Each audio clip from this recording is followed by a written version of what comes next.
This is The Gist, the essential podcast for the discerning listener.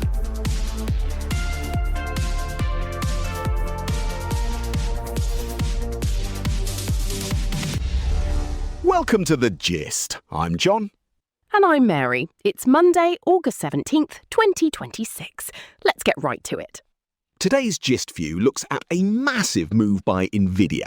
The chip giant is essentially bankrolling its own customers. Exactly. Nvidia just agreed to provide up to $105 billion in credit support. That's for a massive new open artificial intelligence data center campus in Ohio. Let's break down why this matters. The bottleneck for artificial intelligence is no longer designing the computer chips. The bottleneck is now cash and real estate. Right. Traditional banks look at a massive facility built for just one tenant, like open artificial intelligence. They see too much risk. They won't lend the money without a safety net. So Nvidia steps in. They are backing the loan. They even dropped $1.5 billion into a renewable energy company called SB Energy just to guarantee the campus gets electricity. It's a classic power play. Who benefits? Nvidia. They are basically buying the roads and the gas stations just to ensure you buy their cars. By controlling everything from the silicon chips to the power grid, Nvidia locks in its customers. They get to dictate the physical size of the whole artificial intelligence industry. And this project is huge. The Financial Times reports Open Artificial Intelligence signed a 20-year lease. The first phase turns on in 2028 with 800 megawatts of power. Eventually, this campus will hit a 10 gigawatt capacity. To put that in perspective, 1 gigawatt can power roughly 750,000 homes. So this is a massive energy play.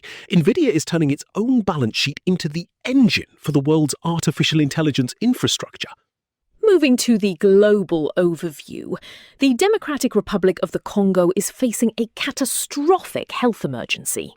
It is the deadliest Ebola outbreak on record for the DRC. We are looking at over 2,300 deaths from just under 5,000 confirmed cases.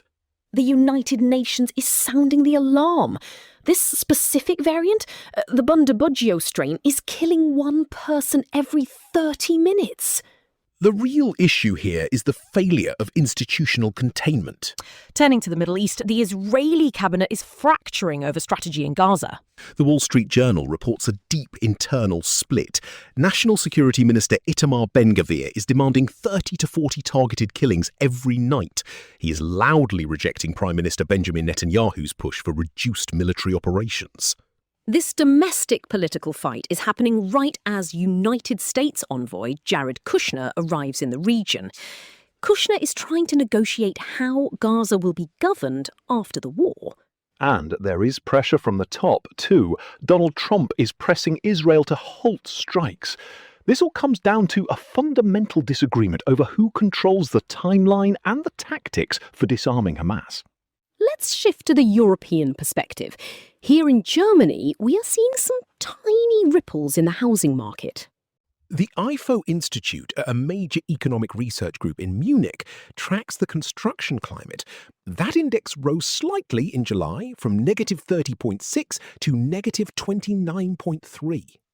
It is a very marginal bounce. We are seeing a slow uptick in building permits, but overall, the building sector remains deeply pessimistic about the future.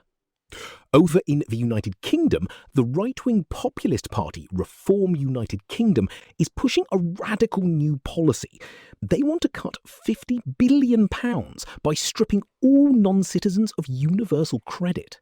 Universal credit is the United Kingdom's main social security and welfare payment. This cut would hit 1.3 million people. Euronews reports Reform United Kingdom also wants to mandate community service for those claimants. Now, the United Kingdom's welfare bill is huge. The Institute for Fiscal Studies expects it to top £200 billion by 2030. So tightening eligibility is a tempting financial lever for politicians. But look at the resource flow. This policy completely breaks the link between paying taxes and getting a safety net. If foreign workers pay into the system but can't take out, they will leave. That deters essential labour. Plus, The Guardian notes this would unilaterally override the Brexit agreement for European Union citizens.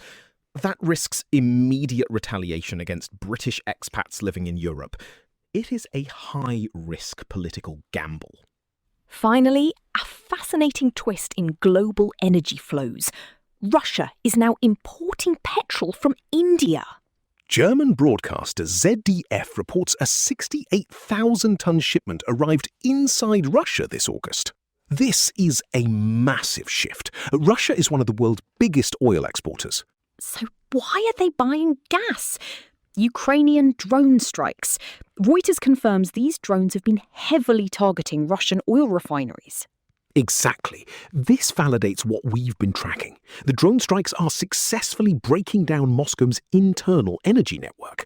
When a major oil exporter has to buy foreign fuel just to keep its own gas stations running, you know the internal logistics are fracturing. And that brings us to the temperature check for today. We are watching a world where traditional boundaries and roles are rapidly dissolving. A chip maker is acting like a mega bank to secure the physical future of artificial intelligence. An oil superpower is importing gas to survive domestic shortages.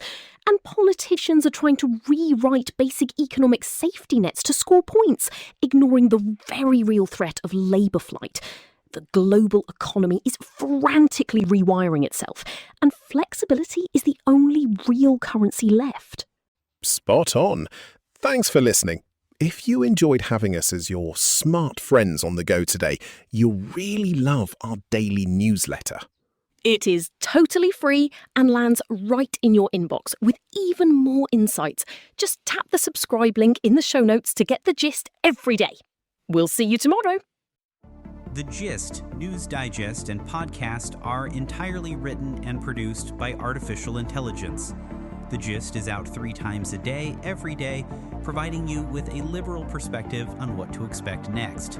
For more information and donations, visit thegist.online. Thank you for listening.